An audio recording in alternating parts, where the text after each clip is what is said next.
به عنوان رئیس جمهوری ایالات متحده مصمم هستم که حیوانی که این جنایت را مرتکب شده بیشترین و سنگین‌ترین بهای ممکن را بپردازد. می توانم امشب گزارش دهم که بر اساس اطلاعات موجود وزارت امنیت داخلی با اطمینان معتقد است که مظنون بازداشت شده یک بیگانه است که از افغانستان جهنمی بر روی زمین وارد کشور ما شده است. او در سپتامبر 2021 توسط دولت بایدن در آن پروازهای بدنام که همه درباره‌اش صحبت می‌کردند به آمریکا آورده شد. پروازهایی که هیچ کس نمی‌دانست چه کسانی در آن هستند و هیچ اطلاعاتی درباره‌شان وجود نداشت.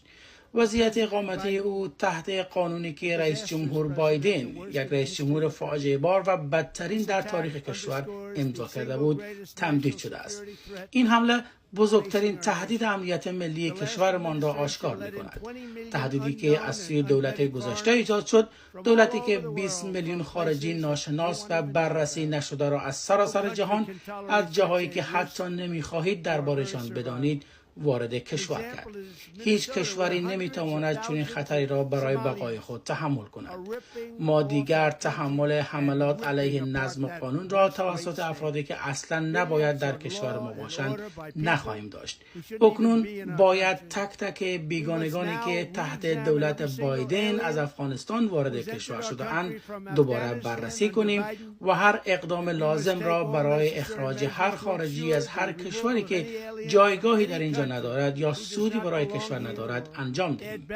اگر نمیتوانند کشورمان را دوست بدارند، ما نمیخواهیم اینجا باشند.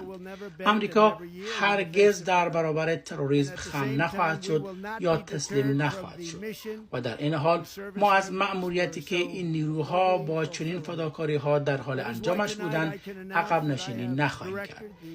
به همین دلیل امشب اعلام میکنم که وزارت جنگ 500 نیروی اضافی را برای حفاظت از پایتخت بسیج می کند. ما آمریکا را دوباره کاملا امن خواهیم کرد.